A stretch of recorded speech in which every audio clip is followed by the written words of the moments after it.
Assalamualaikum warahmatullahi ta'ala wabarakatuh. Bismillahirrahmanirrahim. Alhamdulillahi rabbil alamin. Wal aqibatu lil muttaqin wala udwana illa 'alal zalimin. Wassalatu wassalamu ala sayyidina Muhammadin wa ala alihi wa sahbihi ajma'in. Amma ba'd. Allahumma anzil alaihi rahmata wa ridwan wa amiddana bi asrarihi fi kulli waqtin wa awan. Ya Allah, limpahkanlah kepada Syekh Abdul Qadir Jilani rahmat dan keridhaan-Mu, dan berilah kami kekuatan dengan sebab rahsia-rahsianya pada setiap masa dan ketika. Manqabah pertama, kehidupan dan secebis riwayat daripada Syekh Abdul Qadir Jilani qaddasallahu sirrah. Sampai tahun 521 Hijriah, yakni pada usia ke-51 tahun, Syekh Abdul Qadir Jilani qaddasallahu sirrah tidak pernah berfikir tentang perkahwinannya. Bahkan ia menganggapnya sebagai penghambat upaya rohaniyahnya. Tetapi begitu beliau berhubungan dengan orang-orang demi mematuhi perintah Rasul sallallahu alaihi wasallam dan mengikuti sunnahnya, ia pun menikahi 4 wanita, semuanya salihat dan taat kepadanya. Ia mempunyai 49 anak, 20 lelaki dan yang lainnya perempuan. 4 puteranya yang termasyhur adalah yang pertama Syekh Abdul Wahab. Putera tertua adalah seorang alim besar dan mengelola madrasah ayahnya pada tahun 543 Hijriah. Sesudah sang wali wafat, ia juga berkhutbah dan menyumbangkan buah fikirannya berkenaan dengan masalah-masalah syariat Islam. Yang kedua, Syekh Isa.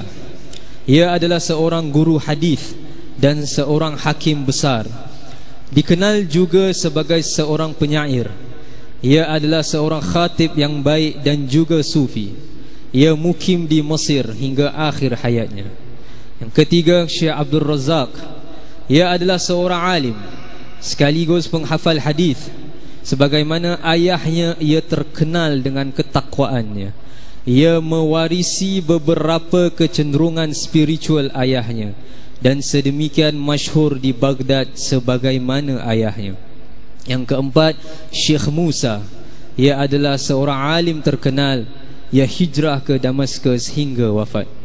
Allah mansyur nafahati ridwan alaih wa amiddana bi asrarihi allati awda'ta alaih. Manqabah kedua, sebahagian dari karamah Syekh Abdul Qadir Jilani qaddasallahu sirrah. Telah bercerita Syekh Abdul Hamad bin Hammam, pada mulanya aku memang tidak suka kepada Syekh Abdul Qadir Jilani. Walaupun aku merupakan seorang saudagar yang paling kaya di kota Baghdad waktu itu, aku tidak pernah merasa tenteram ataupun berpuas hati. Pada suatu hari, aku telah pergi menunaikan solat Jumaat. Ketika itu, aku tidak mempercayai tentang cerita-cerita karamah yang dikaitkan pada Syekh Abdul Qadir Jilani qaddasallahu sirrah. Sesampainya aku di masjid itu, aku dapati masjid itu telah ramai dengan jamaah. Aku mencari tempat yang tidak terlalu ramai dan ku dapati betul-betul di hadapan mimbar. Dikala itu Syekh Abdul Qadir Jilani baru saja mulai untuk khutbah Jumaat. Ada beberapa perkara yang disentuh oleh Syekh Abdul Qadir Jilani yang telah menyinggung perasaanku. Tiba-tiba aku terasa hendak qada hajat. Untuk keluar dari masjid itu memang susah dan agak mustahil. Dan aku dihantui perasaan gelisah dan malu. Takut-takut aku buang air besar di sana di depan orang banyak. Dan kemarahanku terhadap Syekh Abdul Qadir Jilani pun bertambah dan memuncak. Pada saat itu Syekh Abdul Qadir Jilani telah turun dari atas mimbar itu dan telah berdiri di hadapanku. Sambil beliau terus memberikan khutbah, beliau telah menutup tubuhku dengan jubahnya. Tiba-tiba aku sedang berada di satu tempat yang lain, yakni di satu lembah hijau yang sangat indah. Aku lihat sebuah anak sungai sedang mengalir perlahan di situ, dan keadaan sekelilingnya sunyi sepi tanpa kehadiran seorang manusia. Aku pun melakukan qada hajatku. Setelah selesai, aku mengambil wuduk. Apabila aku sedang berniat untuk pergi bersolat, dan tiba-tiba diriku telah berada di tempat semula di bawah jubah Syekh Abdul Qadir Jailani. Dia telah mengangkat jubahnya dan menaiki kembali tangga mimbar itu. Aku sungguh merasa terkejut. Bukan kerana perutku sudah merasa lega, tetapi juga keadaan hatiku. Segala perasaan marah, ketidakpuasan hati dan perasaan-perasaan jahat yang lain semuanya telah hilang. Selepas sembahyang Jumaat berakhir, aku pun pulang ke rumah. Di dalam perjalanan, aku menyadari bahawa kunci rumahku telah hilang, dan aku kembali ke masjid untuk mencarinya. Begitu lama aku mencari, tetapi tidak aku temukan. Terpaksa aku menyuruh tukang kunci untuk membuat kunci yang baru. Pada keesokan hari, aku telah meninggalkan Baghdad dengan rombonganku kerana urusan perniagaan. 3 hari kemudian, kami telah melewati satu lembah yang sangat indah. Seolah-olah ada satu kuasa ajaib yang telah menarikku untuk pergi ke sebuah. Barulah aku teringat bahawa aku pernah pergi ke sana untuk buang air besar beberapa hari sebelum itu. Aku mandi di anak sungai itu. Ketika aku sedang mengambil jubah aku telah temukan kembali kunciku, yang rupa-rupanya telah tertinggal dan telah tersangkut pada sebatang dahan di situ. Setelah aku sampai di Baghdad, aku menemui Syekh Abdul Qadir Jailani dan menjadi anak muridnya.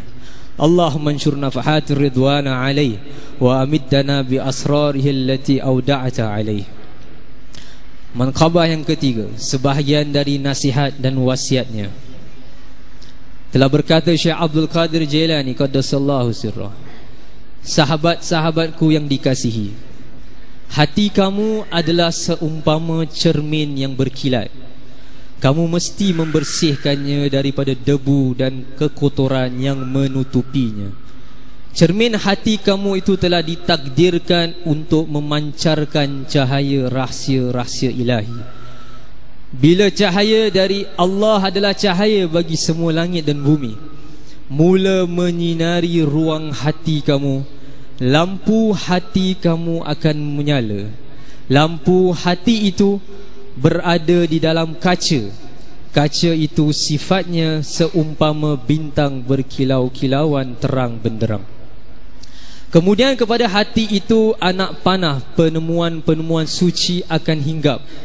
Anak panah kilat akan mengeluarkan daripada awan petir, maksud bukan dari timur atau barat, dinyalakan dari pohon zaitun yang diberkati, dan memancarkan cahaya ke atas pokok penemuan, sangat tulen, sangat sinar, sehingga ia memancarkan cahaya walaupun tidak disentuh oleh api. Kemudian lampu ma'rifat akan menyala sendiri. Mana mungkin ia tidak menyala sedangkan cahaya rahsia Allah menyinarinya. Sekiranya cahaya rahsia ilahi bersinar ke atasnya, langit malam kepada rahsia-rahsia akan menjadi terang oleh ribuan bintang-bintang, dan berpandukan bintang-bintang ditemui jalan kamu. Bukanlah bintang yang memandu kita, tetapi cahaya ilahi. Lantaran Allah menghiaskan langit rendah dengan keindahan bintang-bintang. Sekiranya lampu rahsia-rahsia ilahi dinyalakan di dalam diri batin kamu, yang lain akan datang secara sekaligus atau beransur-ansur. Sebahagiannya kamu telah ketahui, sebahagian yang lain akan kami beritahu di sini. Baca, dengar, cuba fahamkan. Langit yang gelap akan dinyalakan oleh kehadiran ilahi dan kedamaian serta keindahan bulan purnama yang akan naik dari ufuk langit, memancarkan cahaya di atas cahaya, berterusan meninggi di langit, melepasi peringkat yang ditentukan sebagaimana yang Allah telah tentukan, sehingga ia bersinar penuh kemuliaan di tengah-tengah langit, menghambat kegelapan kelalaian. Aku bersumpah demi malam, apabila ia senyap sepi dengan cuaca pagi yang cemerlang, malam ketidaksedaran, kamu akan melihat terangnya hari siang. Kemudian kamu akan menghirup air wangi kenangan dan bertaubat di awal pagi terhadap kelalaian dan menyesali umur kamu yang dihabiskan di dalam lena.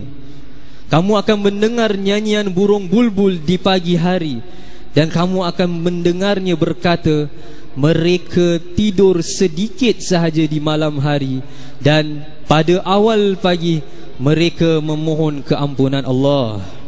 Allah membimbing kepada cahayanya sesiapa yang Dia kehendaki. Kemudian kamu akan melihat di ufuk langit peraturan ilahi akan matahari ilmu batin mula terbit. Ia adalah matahari kamu sendiri. Lantaran kamu adalah yang Allah beri petunjuk, dan kamu berada pada jalan yang benar, dan bukan mereka yang Dia tinggalkan di dalam kesesatan. Dan kamu akan memahami rahsia. Tidak diizinkan matahari mengejar bulan, dan tidak pula malam mendahului siang. Tiap sesuatu berjalan pada landasan masing-masing. Akhirnya ikatan akan terurai selaras dengan perumpamaan yang Allah adakan untuk insan, dan Allah mengetahui tiap sesuatu. Dan tabir-tabir akan terangkat, dan kulit akan pecah, mendedahkan yang seni di bawah pada yang kasar. Kebenaran akan membuka tutupan mukanya. Semua ini akan bermula bila cermin hati kamu dipersucikan.